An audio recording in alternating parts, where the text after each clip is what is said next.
With Ninjago ended, a lot of fans are in tears. I know how you feel, guys. When my favorite LEGO theme, Adventurers, was cancelled, I felt the same way. But Johnny Thunder still lives because of the people who write about him. And trust me, I do not think the ninja are in any danger of losing fans who write stories about them. The trick to writing good fan fiction? Being able to back up what you're writing using things from the series, real-life information, and your own experiences. So here's me, Scarheart, divided into LEGO knowledge, creative side, and researcher, here to show you what I've applied in my own fanfictions, and to give you Ninjago fans out there some ideas on where you can start writing.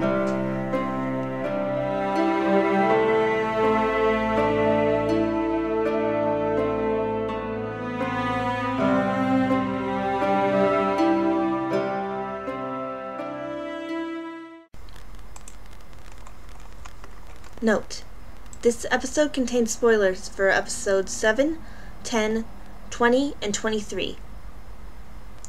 In the spring of 2012, I was requested to write a story where one of the ninjas had an abusive mother.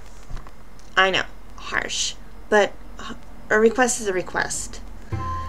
More specifically, I was asked for Lloyd or Jay, but neither of them really worked for reasons I'll get into later.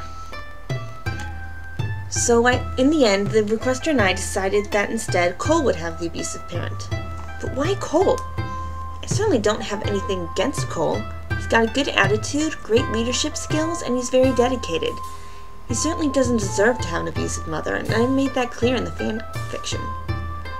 So why does he get it? The reason, plain and simple, was that didn't work for any of the other characters. One of my biggest pet peeves with fanfiction is when people write things that don't make sense in the series. The classic example is Jay dating one of the other ninjas. I don't mind people writing about the ninjas being in love with each other. I'm not homophobic at all. But Jay is already dating Nia. Granted, I've done this myself, by mistake, on my own fanfictions. And when it just comes up in a few stories, I can tell if it's just a little oops. Accidents happen. But there are some fanfictions where there obviously isn't a mistake, or they repeat the mistake constantly. So basically, what I hope to show you is how to choose characters to add on to. There are a few simple rules of thumb. 1. Don't include characters constantly going under heavy character development. 2. Don't contradict things already put in the series. So why didn't the others work out? Well, let's have a look at the ninjas' families and find out. First of all, there's Jay, who has a mother and a father. Said mother and father often embarrass Jay, but they are loving. Goes against the series, crosses Jay off. Next is Zane. Zane actually has two conflicts. One, his only family is his father, whom Zane believes to be dead. And at the point I was writing this, so did everyone else, even though it turned out his father was alive. He was just locked up in a tower. He's not going to show up suddenly and beat up Zane, though. That goes against the series. Also, Zane's character was still under heavy development when I was writing this, so that double crosses off Zane. Then there's Kai. Kai is tricky because the only family shown for him is Nia.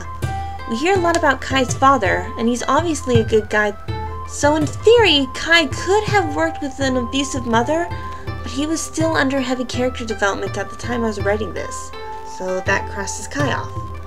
Lloyd also has the conflict of character development, and that unfortunately did not end until the series ended, so until now you could not write anything for Lloyd. Besides, as it turned out, he had an awesome mom. This left Cole, who had a father, and I have to admit, growing up in a musical family myself, I love Cole's dad. His dad puts a lot of pressure on Cole at times, but is a good man. But Cole's mom is never once mentioned in the series, other than a fake phone call, which I don't count as evidence. This implies that Cole's mom is either deceased or someone Cole and his father do not like to reflect on. Cole never goes through heavy character development beyond episode 9. In fact, he's probably the least developed character in the series, so no worries there. So Cole is the only one unchecked. There was a big enough gap in the plot for me to say Cole has issues with his mother. Ones that, if he hadn't solved them before, may have ended up being the shadows that kept him from his true potential. Granted, we don't see signs and symptoms of an abused child. Signs of child abuse and neglect include learning problems, being overly obedient, being withdrawn, seeming fearful of adults, acting hostile to others, lacking in self-confidence, unexplained injuries, and untreated medical problems. In order to avoid signs, I had to take effect in Cole's age. Ninjago never tells us exactly what the ninjas are aged, but they're mid to late teens, so in order to avoid emotional signs that Cole would have been taken away at the time, he had to barely remember what happened, so I put the abuse at age 2 or 3 years old. Of course, this isn't the only possibility to the whereabouts of Cole's mother. Because nothing is given about Cole's mother, fanfiction writers can come up with a number of things to be the reason. Did his mother simply die when Cole was a baby? Did his parents divorce for other reasons?